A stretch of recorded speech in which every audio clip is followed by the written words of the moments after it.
Voilà. Donc ça fait plaisir de vous voir aussi nombreux pour assister à cette présentation sur l'optimisation de la lubrification aidée par les ultrasons. Je me présente en 2-3 mots. Donc, je suis Benoît Degrave, SDT International. Je suis directeur commercial pour la partie nord de la France, donc je coupe la France et je m'occupe de ce qui est au-dessus et de la Belgique francophone. Je suis également administrateur chez Clis Maintenance. Et mon objectif, moi, c'est de distiller la bonne parole sur les bonnes pratiques de lubrification, notamment assistées par ultrasons, et également suivre et former les gens sur le terrain. Alors aujourd'hui, ce que j'ai prévu qu'on voit ensemble, donc on a 45 minutes, je ne sais pas si ça durera 45 minutes. Moi, l'important, c'est de distiller le message qui vous intéresse tous. Donc quelques mots d'introduction sur la société, quelques mots sur la théorie de l'ultrason. L'ultrason est une technologie employée principalement pour de la recherche de fluides, en tout cas très souvent, et ici je vais vous parler d'autres applications. Donc avant de vous rentrer en précision dans cette application, je vais d'abord vous parler de la technologie en elle-même. C'est important de bien comprendre le principe pour mieux appréhender ensuite cette application. Je terminerai ma présentation en illustrant tout cela par des exemples concrets qui ont déjà été réalisés sur le terrain. Ça va le son ici? C'est un peu perturbant.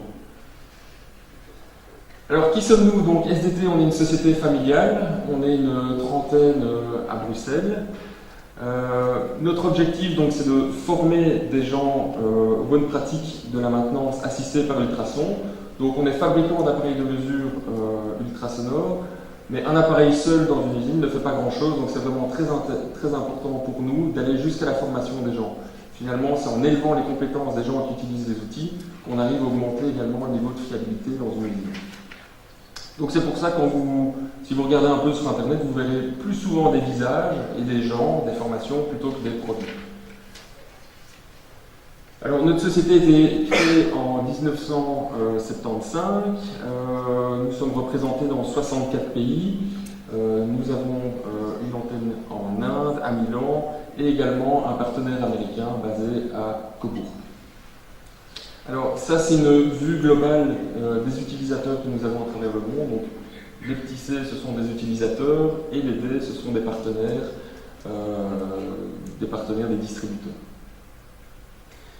Alors au niveau des références chez SDT on en a beaucoup, c'est riche et varié. Et pourquoi? Simplement parce que la technologie ultrasonore permet de travailler sur un grand nombre d'applications différentes directement liées à la maintenance. Donc finalement, tous ces acteurs ici ont le même dénominateur commun, ils ont au moins de l'air comprimé ou des machines tournantes ou des problèmes de graissage, de la cavitation de pompe, des défectuosités électriques sur de la haute tension et j'en passe. Voilà ce qui m'amène un petit peu maintenant à l'introduction de la théorie. Alors, avant de parler de la théorie pure et dure, je vais essayer de replacer l'ultrason dans la maintenance, parce que la maintenance, c'est un métier qui est très large, et lorsqu'on veut augmenter la fiabilité au sein d'un service maintenance, on peut travailler sur beaucoup d'axes différents. Donc pour ce faire, je vais me baser sur un travail qu'a fait ce monsieur, il s'appelle Terry O'Lannon, il est directeur de Reliability Web, et ce monsieur s'est amusé à essayer de synthétiser ce qu'était la maintenance et tous les axes sur lesquels on pouvait travailler pour augmenter la fiabilité. Alors, il a représenté le monde de la maintenance sous forme de ce tableau périodique, qui est très intéressant, catégorisé en 4 familles. Et on retrouve ici dans la première famille, par exemple, tout ce qui a trait à l'ingénierie de la fiabilité. Donc on retrouve ici, par exemple, l'analyse de criticité machine, les analyses de défaillance, qu'est-ce qu'on a d'autre, et plein d'autres. Chaque petit module est un module de cours que l'on peut suivre, et après, on reçoit un certificat qui accrédite de notre compétence sur ce module. Ici au milieu, on retrouve en vert les technologies disponibles pour améliorer la maintenance dans une entreprise. Il y en a certainement beaucoup que vous connaissez. On retrouve ici la vibration, l'analyse d'huile, on retrouve ici l'ultrason, la thermographie infrarouge, la lubrification de machines, l'alignement, etc. Ici à gauche, c'est tout ce qui a trait au logiciel, aidant à organiser le travail et à améliorer la maintenance. Et ici, ce sont les compétences humaines à adopter lorsqu'on veut devenir un leader au sein d'un service maintenance. Il y a des compétences humaines à gérer, comme par exemple gérer les indicateurs de performance au sein de l'équipe.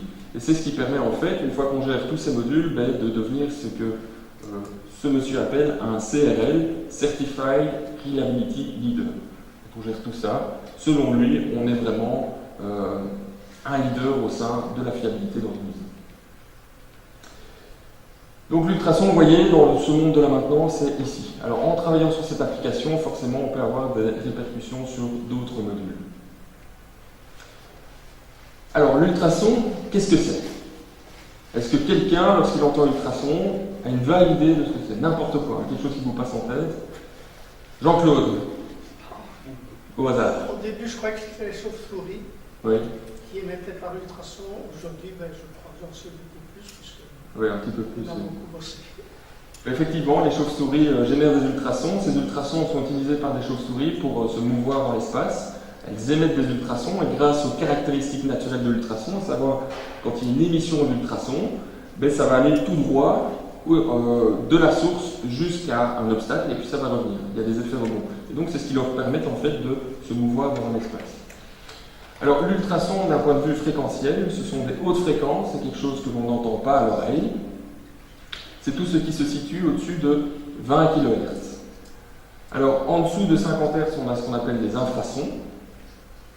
Et entre 50 Hz et 16 kHz, on a les sondides. Alors au plus on est jeune, au plus on est sensible aux hautes fréquences, et au plus on vieillit, au moins on est sensible à ces hautes fréquences. C'est ce qui fait d'ailleurs que des Britanniques ont fait fortune comme ça en fabriquant des boîtiers anti-jeunes qui généraient, je pense, du 21 kHz, donc une fréquence vraiment très désagréable pour les plus jeunes, et ça évitait d'avoir des squatteurs dans le quartier, notamment. Nous, en ultrason, on va travailler à 38 kHz, c'est une fréquence fixe. On n'entendra que des phénomènes qui génèrent du 38 kHz. Pourquoi on a choisi cette fréquence? Simplement parce que nos capteurs sont naturellement sensibles à cette fréquence-là, donc on a décidé de travailler uniquement sur cette plage de fréquence. Alors l'ultrason, c'est quoi? C'est une onde mécanique qui se propage dans un milieu gazeux ou solide. C'est pourquoi, quand on travaille avec un appareil de mesure ultrasonore, on a soit des capteurs ouverts pour entendre des ultrasons dans l'air, générés par exemple par des flux d'air comprimés, ou alors on a des capteurs de contact comme ici, lorsque l'on veut entendre des ultrasons générés par des défauts dans des machines.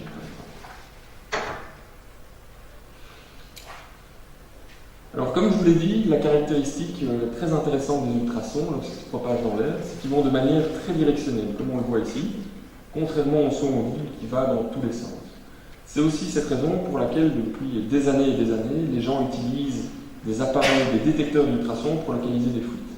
Mais pourquoi? Parce que lorsqu'on va scanner l'appareil, le capteur dans l'usine, à un moment on va entendre un psss, et on sait que la fuite est juste en face de nous, pas un peu à gauche, pas un peu à droite, elle est vraiment focalisée devant nous. Donc ça permet en fait de gagner beaucoup de temps. Il y a beaucoup de gens qui disent, oui, dans mon usine j'ai des fuites d'air comprimées et je les entends, j'ai pas besoin d'appareil. C'est vrai, souvent on les entend, mais entre entendre et localiser, c'est pas du tout la même chose. Alors quand je leur demande ensuite, une fois qu'ils l'ont entendu, montre-moi où elle est, là ils jouent un peu à Gilbert Montagnier, et on touche tous les tuyaux, et on essaye de sentir de l'air, voire on a un peu de savon pour avoir des bulles, et c'est à partir de ce moment-là qu'on commence à perdre de l'argent, parce qu'on perd du temps. Alors une autre chose importante à savoir au niveau des ultrasons, c'est l'impédance acoustique. Alors c'est pas un mot qu'on utilise tous les jours, mais l'impédance acoustique, en fait, c'est simplement la résistance qu'a un matériau à propager une onde, tout simplement. Alors pour vous montrer ça très simplement, j'ai ici un capteur qui est branché sur la table. Vous voyez, quand je touche, j'entends le frottement généré par le frottement. Voilà. Mon frottement génère un ultrason et je l'entends. Et on voit ici, si je vais plus loin sur la table, si je frotte à ce niveau-ci, je l'entends aussi. Pourquoi? Parce que le métal a une très bonne impédance acoustique. Si je mets mon capteur sur la table en bois, c'est beaucoup moins évident. Si je m'éloigne, là je l'entends pratiquement. Donc ça c'est une caractéristique importante à savoir avec les ultrasons, parce que ça permet de prendre des bonnes mesures et de mieux appréhender l'environnement dans lequel on travaille. Alors concrètement, qu'est-ce qui crée des ultrasons? Il y a trois phénomènes qui créent des ultrasons, et c'est grâce à ces trois phénomènes qu'on peut travailler sur beaucoup d'applications différentes avec le même appareil. Donc on a des phénomènes de turbulence. Les turbulences génèrent des ultrasons. Quand on a une fuite vertiginée, par exemple, au niveau de la fuite, il y a des turbulences qui se créent, ça génère des ultrasons. Lorsqu'on a une vanne sur un circuit et qu'elle est non étanche, donc quand elle est fermée et qu'elle est passante, ça va générer des turbulences dans la canalisation, ce qui va générer des ultrasons, ce qui fait qu'on peut les détecter aussi. Le choc et la friction génèrent également beaucoup d'ultrasons. Et là, c'est très intéressant et c'est ce qui va nous... c'est ce sur quoi on va parler aujourd'hui, principalement la lubrification. Quand on a des problèmes de lubrification sur un roulement, on a d'abord des problèmes de friction élevés qui vont ensuite déboucher sur des problèmes de choc, parce que le roulement va être en phase de défaillance. Finalement, on a des décharges partielles. Alors, les décharges partielles, c'est un sujet assez particulier qui s'adresse à des gens qui ont des habilitations en haute tension. En haute tension, on a des problèmes de fuite de courant, des effets couronne, du cheminement et de l'étincelage, qui génèrent eux-mêmes énormément d'ultrasons. Et donc, on va utiliser ce type de technologie pour localiser avec précision un défaut, notamment aussi dans des armoires électriques fermées, qui sont très dangereuses, qu'on ne peut pas ouvrir facilement, et ce genre de choses. Alors, lorsqu'on utilise un appareil de mesure ultrasonore, on peut l'utiliser de trois manières différentes. Alors, avec le temps, les technologies ont beaucoup évolué, voire même parfois trop évolué, et ce qui fait qu'on a maintenant un tas de technologies disponibles pour faire du diagnostic de machines, mais qui nécessitent beaucoup de formation et beaucoup de compétences pour pouvoir tirer un bon diagnostic. Quand on remonte en arrière, les niveaux de diagnostic, c'était quoi? C'était quand on avait une machine, on prenait un tournevis, on se mettait sur le roulement et on écoutait le bruit du roulement. C'était peut-être quelque chose qui pouvait paraître un petit peu archaïque, mais qui était un premier niveau dans le diagnostic de machine, sur des machines tournantes. C'était simple et tout le monde pouvait le faire. Alors tout le monde n'avait pas raison quand il disait que le roulement était cassé, c'était parfois un autre problème, mais tout le monde pouvait le faire. Depuis, on a développé beaucoup de technologies qui sont, elles, très complexes et qui ne s'adressent finalement plus qu'à 20% des gens sur le terrain. Par exemple, l'analyse vibratoire, qui est une technologie fabuleuse, mais qui est vraiment dédiée à des spécialistes qui en font toute la journée, qui peuvent tirer l'information utile et nécessaire quand on fait un diagnostic de machine. Ce type de technologie s'adresse à moins de personnes. Avec un appareil à ultrasons, nous, ce qu'on essaie de faire, c'est s'adresser aux 80% autres, en donnant accès à une technologie simple et intuitive, et plus évoluée s'ils en ont besoin. Alors, les trois niveaux de diagnostic, c'est quoi? La première chose, c'est la détection ou l'écoute. Tout le monde peut prendre un capteur, faire exactement comme ce que j'ai fait ici, et venir écouter un phénomène sur une machine. C'est à la portée de tout le monde, et chacun peut se faire sa propre idée sur le bon état de fonctionnement d'une machine. Lorsqu'on a un doute dans cette détection à l'oreille, qui est intuitive mais qui est également subjective, peut-être que moi je vais juger, lorsque je vais entendre un roulement, qu'il est défaillant, mon collègue à côté va me dire non, c'est tout à fait normal, ça vient d'ailleurs. Qu'est-ce qu'on fait? On prend une mesure. La mesure, elle permet de mettre tout le monde d'accord, et elle permet aussi, généralement, on a le technicien maintenant qui fait de l'écoute, et puis on a son chef qui dit ok, tu as entendu un phénomène, enregistre-le, et moi je vais suivre ce phénomène dans le temps avec des mesures. Je vais faire de la courbe de tendance, parce que c'est important de choisir le bon moment pour remplacer une pièce. Et puis finalement, on a l'ingénieur de fiabilité qui va dire ok, on a compris qu'on avait un problème, on l'a suivi et on voit qu'on est dans une phase de rupture. Maintenant, moi j'ai besoin de comprendre d'où vient ce problème pour éviter de retomber dans ce même cas de figure. Et alors là, on va faire de l'analyse. Alors ici, c'est un exemple d'écoute. Je vais vous faire écouter deux roulements sur un moteur 1500 tours minute. On va déjà faire ici l'essai ensemble, de voir si intuitivement ça vous parle un petit peu. Avant que je vous les fasse écouter, c'est important de comprendre que cet appareil ici, en fait, vous verrez les gens qui l'utilisent, vous voyez, ils ont toujours un casque d'écoute. Pourquoi? Parce que l'appareil fonctionne comme une radio, sur le principe de l'hétérodynage. C'est aussi un mot un peu qui fait un peu peur, qu'on ne connaît pas, qui fait quelque chose de très simple, que vous expérimentez tous les jours dans votre voiture. L'hétérodynage, c'est un système pour ramener des ondes et des fréquences qu'on n'entend pas en fréquences audibles. C'est le principe de la radio. On convertit des mégahertz qu'il y a dans l'air en fréquences audibles dans les haut-parleurs. Nous, on n'a pas réinventé la roue, on fait la même chose avec des ultrasons qui sont des kilomètres. Donc voilà. Ici, dans cet exemple, je mets mon capteur sur la machine, et puis je vais entendre ici, je fais une écoute de deux roulements. Ça, c'est le premier.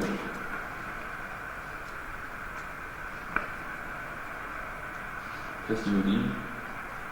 Là, c'est calme, c'est plat.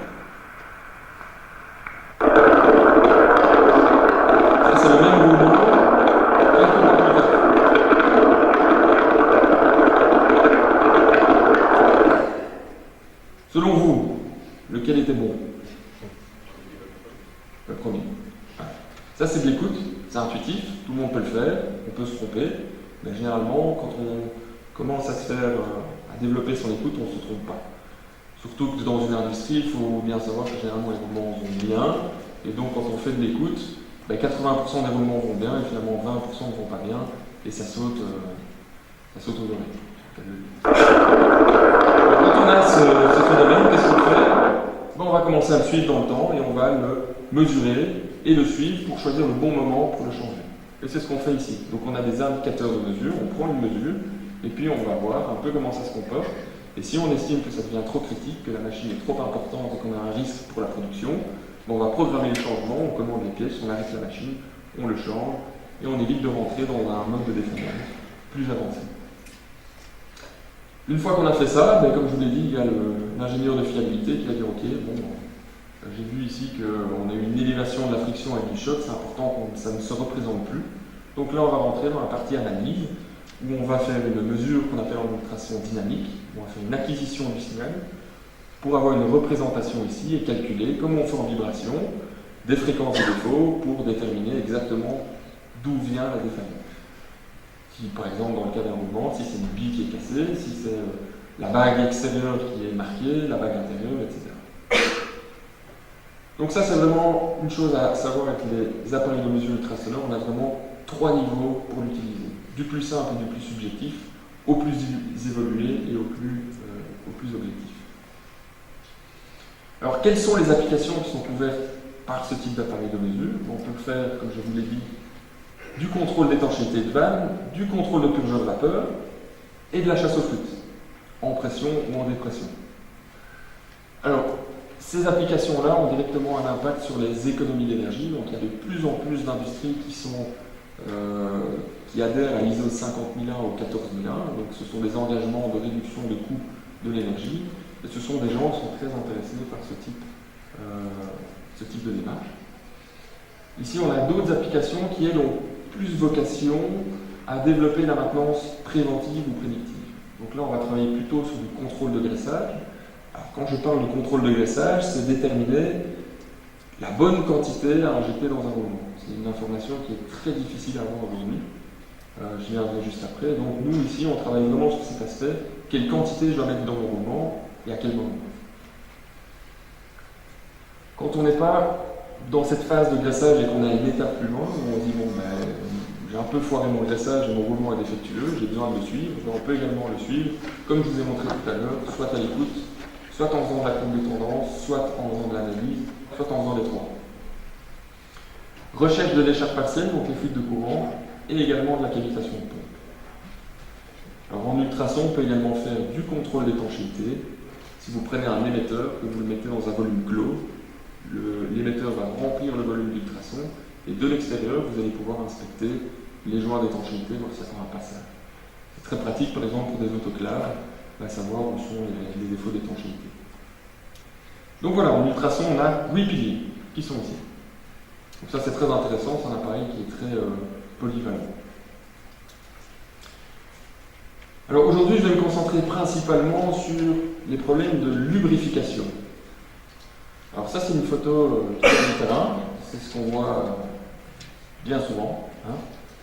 Et on doit mettre 20 grammes de graisse, alors on y va, on met 20 grammes, et puis on continue, 22, 23, 24, comme ça on est sûr. Et généralement, en faisant ça, c'est comme ça qu'on a des gros problèmes de fiabilité sur la machine tournante. Alors, j'étais il y a quelques semaines à la présentation de SKF sur la lubrification, la tribologie, etc. SKF est une grosse société avec beaucoup de clients qui ont une bonne vue générale sur ce qui se passe sur le terrain, avec des bonnes statistiques. Donc je les ai piqués. 50% des roulements sont prématurément remplacés à cause d'un problème de lubrification. Quand on dit problème de lubrification, c'est quoi? C'est sous-graissage, surgraissage, mauvaise graisse employée, principalement. Ça, c'est des problèmes de lubrification. 60% des casses mécaniques sont dus à un problème de graissage.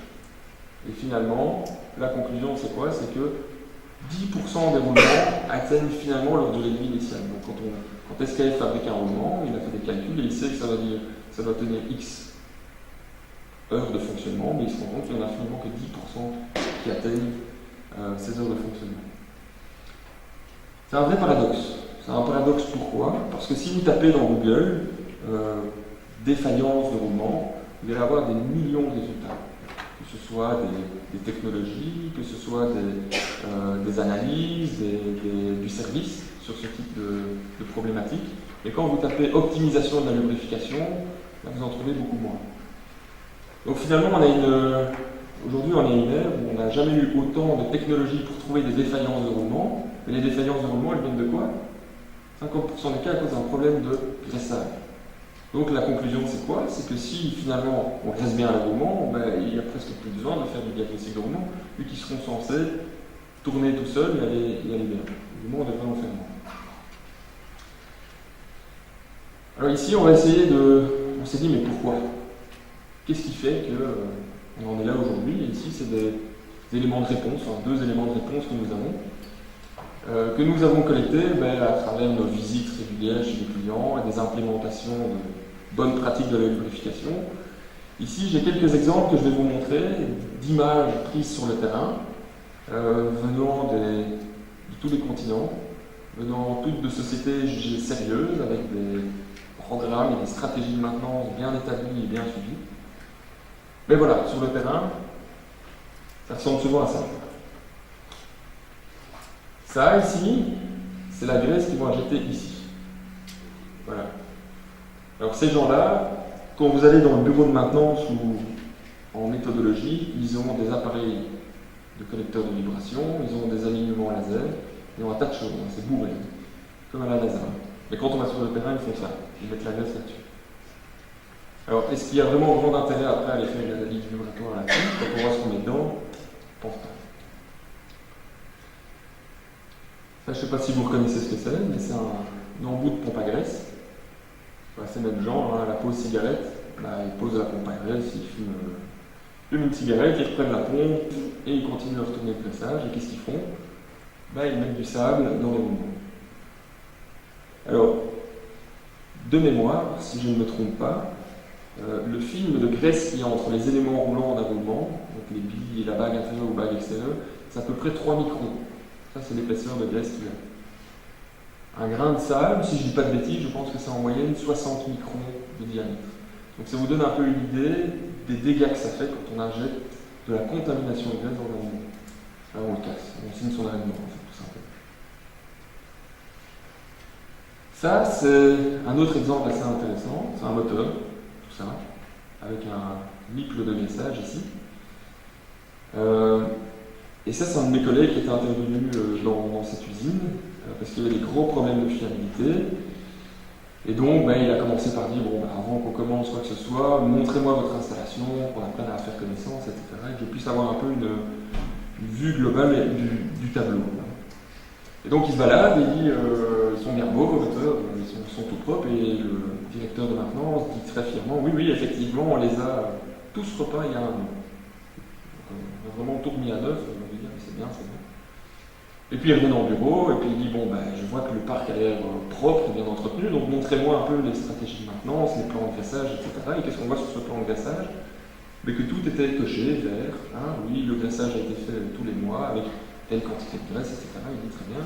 Et puis il revient sur les photos qu'il a prises, et il voit ce nipple de graissage ici, avec une belle peinture fraîche dessus. Donc autant vous dire que ce moteur n'a jamais été graissé depuis un an, date à laquelle il a été repeint. Mais pourtant, quand on regarde les fiches, tout a été bien fait. Toutes les cases sont remplies et tout le monde a bien graissé et tout s'est bien passé. Autre exemple. Ici, il n'y a carrément plus de nipple de graissage. Dans une cimenterie, qu'est-ce qu'on voit? Il y a toute la saleté. Et le gars, qu'est-ce qu'il fait quand il doit graisser? Il a son boulot, il dévisse son boulon, il met la pompe à graisse comme il peut, il y va, en même temps il y a plein de saleté qui tombent dans le roulement, puis il remet son boulon et c'est parti, il continue sa journée.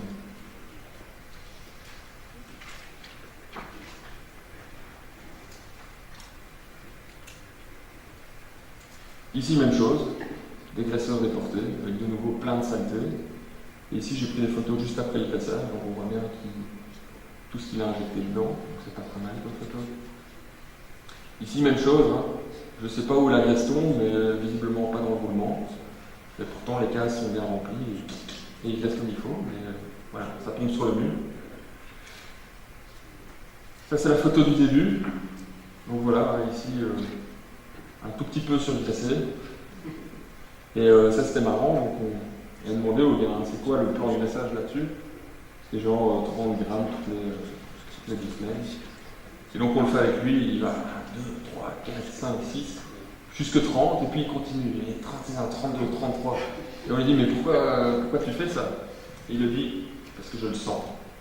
On a besoin. Ah, si on a besoin, c'est que c'est besoin. Ça, c'est une petite question que je vais vous poser. Dans un plan de maintenance, dans une stratégie de maintenance, vous pensez important à combien de pourcents? Quel est le pourcentage d'importance accordé à la lubrification? Philippe. Dans une stratégie de maintenance, ça devrait être le plus haut, 100%. Je pense aussi. Ouais. Alors pourquoi ça devrait être haut? Parce que ces graisseurs, en fait, sont les seules personnes qui sont vraiment en contact avec les machines.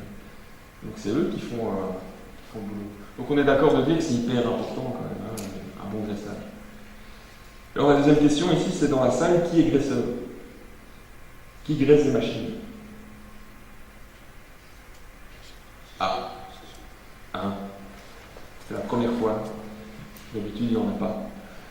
C'est ça qui est très marrant. Hein. Donc on est tous d'accord pour dire que le graissage, c'est la chose la plus importante à faire au niveau de stratégie de machine, de fiabilité, mais ils ne sont jamais là, les graisseurs, on ne les voit jamais. Et pourquoi? Parce que souvent, ça c'est l'autre question, qui rêve que son fils soit graisseur? Ah, t'as raté un coup, hein. Désolé. Allez, voilà. Ce que je veux dire par là, c'est qu'il y a le plus gros problème de fiabilité de machine au niveau du graissage, c'est un peu le facteur humain. Le graissage est une compétence qui s'est un peu perdue. Et finalement, le graisseur, c'est qui? C'est le gars qu'on trouve dans le couloir. C'est le premier gars qu'on trouve, on lui donne une pompe à graisse, on lui dit allez, maintenant tu vas graisser. Et on ne le forme pas, on ne le sensibilise pas, et donc il fait du mieux qu'il peut, mais malheureusement, il est bien souvent la cause d'une défaillance de machine. Donc c'est un très bon boulot et c'est la base d'une fiabilité machine. Et quand je remonte ici un petit peu plus en arrière, qu'on voit ça, mon collègue a demandé mais pourquoi tu ne remets pas un nipple dessus? Ça coûte 2 balles quoi. Et il dit parce que j'ose pas. J'ose pas demander au chef. Et le chef on lui dit mais pourquoi tu lui donnes pas? Il dit ah non mais lui non. C'est par agresseur, il l'appelait le grease monkey. Il l'appelait le singe qui graisse. Il dit mais non on s'en fout. C'est un singe ce mec. Bon, ok. Et alors en anglais, une pompe à graisse, ça s'appelle un grease gun. Et on lui dit donc, tu donnes un grease gun à un singe, tu lui donnes un flingue pour aller buter tous tes roulements, pour coller au thème en plus. Il lui dit c'est un peu un non-sens. Donc voilà, le facteur humain, c'est hyper important, c'est à prendre en compte. C'est loin d'être un sous-métier. Et il faut vraiment considérer le problème et surtout considérer la solution, qui est bien souvent un manque de formation et de sensibilisation sur le sujet, et parfois un manque d'outils aussi. Même très souvent. Alors ça c'est pour nous la première cause de défaillance de roulement au niveau du graissage. Maintenant la deuxième, c'est selon nous le graissage périodique. Un graissage périodique c'est quoi? C'est par exemple ça. C'est ce qu'on peut trouver sur des machines ou des moteurs. Alors ici qu'est-ce qu'il nous dit? Voilà, tous les 3068 heures, j'aimerais que tu viennes avec la bonne graisse, on ne sait pas laquelle, et que tu injectes 32,7 grammes de graisse. Alors des moteurs dans une usine il y en a beaucoup. Et on va demander au même grease monkey de faire ce boulot-là, d'arriver au bon moment avec les bons outils, de faire bien un boulot. Donc vous dire, c'est totalement paradoxal, c'est impossible. C'est absolument impossible. Alors comment on en arrive à ces gammes de graissage périodique? Il y a une manière d'y arriver avec des calculs, qui est celui-ci. Le grammage, c'est 0,005 fois le diamètre intérieur par le diamètre extérieur. Et vous avez ici des quantités en grammes qui sont définies. SKF pourra vous les donner si vous le demandez. Et ici, on va faire un exercice, on va voir, tiens, on va faire cet exercice, tiens, on va se dire, on a un plan de maintenance, on doit graisser le roulement NU234 dans l'usine, et on va partir du graissage périodique et de la manière dont on détermine les bonnes quantités et la bonne périodicité. Donc la quantité, ça c'est simple, alors on fait cette formule et puis on... Deuxième chose à faire, c'est de calculer l'intervalle théorique. Alors comment on fait pour calculer l'intervalle théorique? Il suffit d'avoir la vitesse de rotation, le type de roulement, le type de graisse, le nombre d'heures de fonctionnement par jour. Et alors dans cet exemple du NU234, avec une graisse classique, 1500 tours minute, 24 heures sur 24, on a ici maintenant l'intervalle théorique. Donc on sait qu'on va mettre 80 grammes de graisse toutes les 500 heures. Vient ensuite le plus compliqué, ce qu'on appelle l'intervalle corrigé. Qu'est-ce que l'intervalle corrigé? C'est essayer de se rapprocher un peu plus du contexte dans lequel tourne la machine. Alors dans cet intervalle corrigé, qu'est-ce qu'on doit prendre en compte?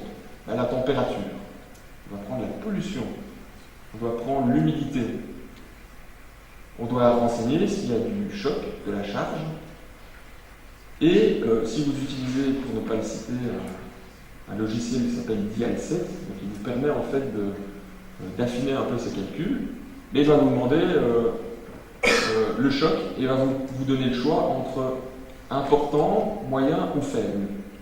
Même chose pour la température, il va vous demander, tiens, votre température ambiante est-elle faible, moyenne ou importante? Alors, j'ai déjà fait le test chez des clients, quand je leur pose la question, votre moteur là, qui tourne au bas de l'atelier, la température ambiante, vous estimez, c'est quoi? C'est petit, moyen ou faible? Et souvent, j'ai plusieurs réponses dans la salle parce que c'est très très très subjectif. Ils vont comparer ça avec des choses, et une autre personne va comparer ça avec autre chose, donc finalement on arrive avec des réponses totalement différentes. Alors là on se demande, tiens, l'impact de cette correction, de l'intervalle corrigé, est-elle importante ou pas? On va le voir. Pour ce NU234, on avait mis charge normale, pas de choc et humidité normale. Et puis on a changé quelques paramètres, et on s'est dit, bah, tiens, la charge on va mettre très forte, on va dire qu'il y a des chocs, et on va dire également qu'il y a un peu d'humidité. Et là, on descend à 100 ohms, ce qui est un coefficient simple, ce qui est quand même vachement important, juste en changeant quelques paramètres. Alors tout ça, c'est pour un roulement. Mais si je reprends l'exemple de mon moteur, où j'ai deux roulements, ben, ces deux roulements, ils ne sont pas les mêmes, même s'ils tournent à la même vitesse, peut-être dans les mêmes conditions environnementales. Il y a un roulement qui a une charge dessus, parce qu'il y a peut-être une courroie, et l'autre qui n'en a pas. Donc ils ne vont pas consommer la même quantité de graisse. Donc tous ces calculs ici, même pour un même moteur, c'est faux. Donc voilà, ça c'est pour nous la deuxième raison pour laquelle il y a aujourd'hui des problèmes de lubrification sur les machines. Alors qu'est-ce qu'on propose? Parce que c'est bien beau, moi je suis ici en donneur de leçons, je fais un peu la morale à tout le monde, mais qu'est-ce qu'on peut faire pour pallier à ça? Mais qu'est-ce qu'on peut faire? C'est ça par exemple. Ça c'est un roulement qu'on graisse.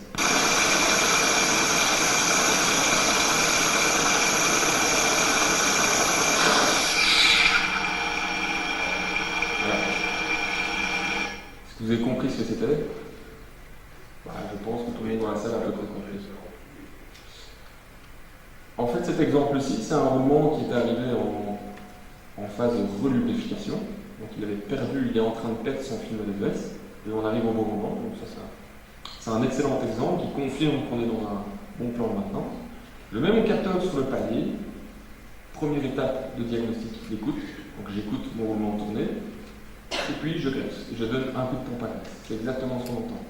Qu'est-ce qu'on entend? On entend la graisse qui est injectée dans le roulement, qui se répartit dans le roulement, et puis on revient.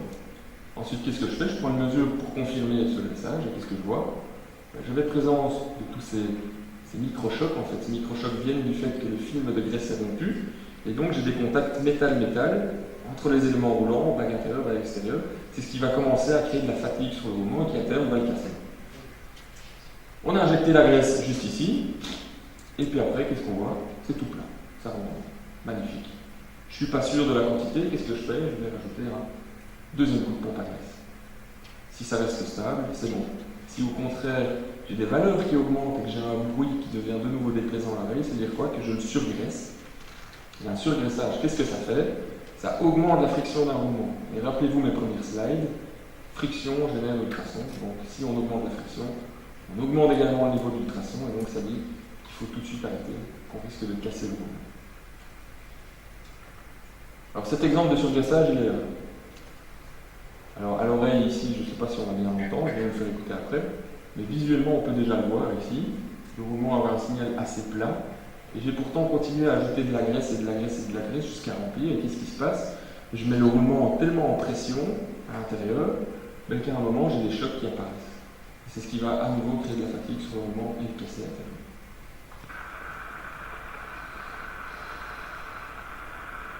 Ça ne va pas aller très fort. Mais vous vous imaginez ce qu'on entend, le son augmente, les chocs apparaissent.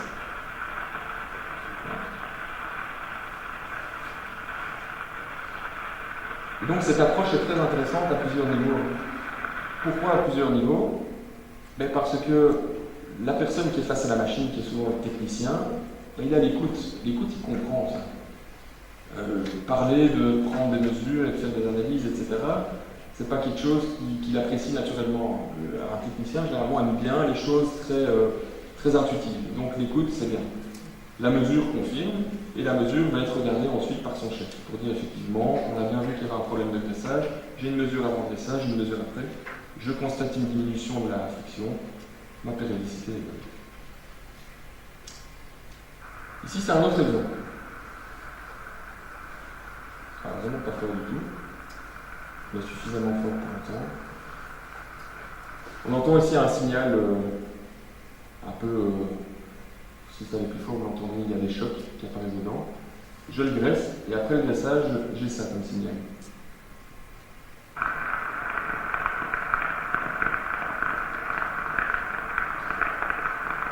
Donc ça, c'est le signal à l'écoute après le graissage. Qu'est-ce qu'on entend? On entend du choc périodique. Donc ici, on n'entendait pas ce choc périodique parce que ce choc périodique était mélangé avec un problème de sous-graissage. Donc c'est-à-dire qu'il y avait un écaillage sur le roulement, sur lequel il y avait également un problème de graissage, donc d'autres chocs qui venaient s'intercaler dedans. Et après graissage, qu'est-ce qu'on voit? Donc on n'entend plus que l'écaillage du roulement. On entend vraiment un choc périodique, que l'on peut également constater ici dans la mesure dynamique. Et donc là, on est en train de graisser un roulement qui est défectueux. Donc là, c'est intéressant de le savoir, on le marque. Et quand on a le temps, on le change. Quatrième cas de figure très intéressant aussi. Ça, c'est un graissage en direct. Et qu'est-ce qu'on voit qui se passe? Il se passe rien. Il se passe absolument rien. Pourquoi? Parce que c'est un graisseur déporté et que le tuyau est sectionné. Donc mon graisseur, il venait depuis des mois, il pensait qu'il mettait de la graisse dans son roulement, et en fait, tout tombait à côté. Mais en visuel, il ne le voyait pas parce que la graisse tombait derrière la machine. Donc ça, c'est une information hyper intéressante aussi à savoir lorsqu'on graisse un roulement. Alors, des exemples. En voici un monsieur qui travaille chez Cristal Union en France, dans le sud de la France, qui s'est amusé à suivre toutes ces machines et son graissage. Et qu'est-ce qu'on voit ici au niveau de ses courbes de tendance? Et qu'à un moment, on a un niveau en ultrason bas, et quand ça passe ici au-dessus de l'alarme qui s'est fixée, il sait qu'il peut aller graisser. Et puis il regresse, et ça redescend, et puis ça remonte, et il regresse, etc. Et avec cet historique, il a pu bien choisir la périodicité de regressage de sa roulement. Le moteur, quand il est bien graissé, on n'entend pratiquement pas. Et ce même problème, et ce même moteur quand il a une réduction du film de graisse. On entend des chocs qui apparaissent, etc. Signe qu'il faut mettre un petit coup. Alors quand on n'est pas dans cette phase un petit peu plus proactive, puisque pour moi faire du bon graissage c'est une phase proactive de maintenant, donc ça va permettre d'éviter de rentrer en mode de défaillance. Si on est déjà au stade d'après, plutôt au stade de diagnostic de défaillance, c'est l'exemple que je vous ai fait écouter tout à l'heure, un roulement qui est bon, il est plat. Et si je devais représenter ça par une image, j'utiliserais les autoroutes françaises. L'autoroute française c'est plat, et quand on roule il n'y a rien, mais dès qu'on arrive près de Mons, là ça commence un peu à secouer, c'est pas bon. Un roulement c'est la même chose. Quand il y a un écaillage sur sa piste, ça fait du choc, c'est pas bon. Et on en passe.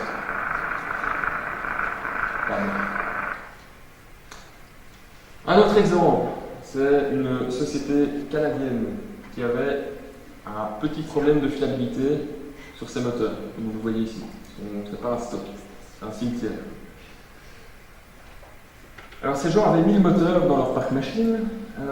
Sur ces 1000 moteurs, ils avaient un gros problème de fiabilité. Quand je dis un gros problème, c'est 150 casses par an, de manière curative.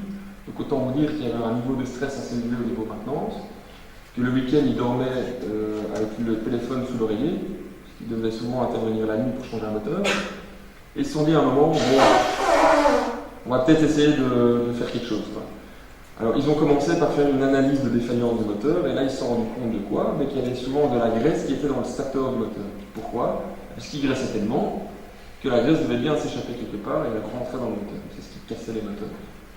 Donc là on a travaillé un petit peu avec eux, on s'est dit bon, on va essayer de partir du plan de graissage que vous avez et on va le comparer aux quantités réelles qu'a besoin un roulement. Et c'est ce qu'on a fait. La première année, on est descendu à 25 casses curatives de moteur. Et de nouveau, on a fait une analyse de défaillance, et qu'est-ce qu'on s'est rendu compte? Qu'il y avait de nouveau de la graisse dans le stator, donc c'était encore des conséquences des mauvaises pratiques passées. La troisième année, on est descendu à 8 casses moteurs curatives par an, ce qui est pas mal. Et ici, dans la quatrième année, on est plutôt à 10. Donc on voit qu'on commence à se stabiliser, qu'on a eu quand même une chute drastique du niveau de remplacement curatif. Maintenant, vous allez chez eux, les mecs qui travaillent en tongs, ils sont en vacances toute l'année, ils ont leur tableau avec les niveaux de graissage et les périodes de regraissage, ils savent exactement quoi faire, quand le faire, et il n'y a plus de stress. Au niveau des consommations de graisse, ils ont diminué de 90% la consommation de graisse sur une année, ce qui est plutôt assez conséquent. Alors ça c'est important, comme je vous l'ai dit au tout début, il y a l'impédance acoustique, donc n'oubliez pas que suivant le type de matériau, la mesure sera plus ou moins bonne. Quand on a des graisseurs déportés comme ceci, il y a différents raccords de matériaux entre eux, donc si je prends une mesure ici au niveau du raccord, je ne récupère plus que 22% du signal ultrasonore généré par le mouvement, et si je me mets en sortie, plus que 5. Ce qui n'est pas grand chose, c'est toujours mieux que rien, mais donc l'idéal, c'est de toujours mettre son capteur au plus près des paliers de roulement. Alors je terminerai par ceci, une phrase que j'aime beaucoup. La culture bouffe de la stratégie au petit déjeuner. Donc vous avez beau avoir toutes les stratégies du monde, si vous ne changez pas la culture sur le terrain, si vous ne formez pas les gens, s'ils ne sont pas informés sur les dangers des pratiques qui font depuis des années et qui cassent les machines, ça ne sert à rien de faire des plans sur la comète. Donc c'est pour ça aussi qu'on se retrouve aujourd'hui avec LIS. Le but c'est de distiller les informations utiles qui permettent d'améliorer et de rester dans un processus d'amélioration continue, et donc ne jamais oublier les gens sur le terrain et de changer la culture. Ça, je ne sais pas ce que ça fait là, mais on va le passer. Ça aussi. Ça, c'est quand même intéressant. Ici, c'est du diagnostic de roulement qu'on fait par comparaison. Alors, quand on n'a pas d'historique, il faut bien commencer avec quelque chose, donc on fait de la comparaison. J'ai deux machines identiques, avec une vitesse séance. Et qu'est-ce que je vois? Sur une des machines, j'ai ce signal à l'écoute qui m'indique que c'est pas terrible, et quand je prends une mesure, il y a au niveau du choc périodique qui apparaît ici, qui m'indique que j'ai un défaut de roulement. Et puis après, de nouveau, si j'en ai besoin, j'analyse et je vais un peu plus loin en profondeur. Alors, j'ai ici quelques lunettes VR. Donc on a développé une application VR que vous pouvez télécharger sur Android ou iOS, qui va vous permettre de faire une expérience VR dans une usine virtuelle. Et avec ces lunettes, vous le mettez sur l'écran de votre téléphone, et ça va vous permettre de voir un petit peu concrètement l'application de tout ce que je vous ai expliqué. Alors si vous en voulez, elles sont ici, c'est pour vous, c'est cadeau. Vous mettez votre téléphone comme ça dessus, et puis vous pouvez regarder ici, et donc vous serez immergé dans une usine virtuelle. Vous pourrez faire de l'écoute de mouvement, de la chasse aux fruits dans des locales de compresseurs, etc. Donc ça c'est pour vous. Dernière chose, un petit résumé de tout ce que je vous ai dit ici, avec un plan de graissage comme proposé par nos soins. Donc, si ça vous intéresse, n'hésitez pas, servez-vous. Voilà, j'ai terminé, j'espère que ça vous aura intéressé.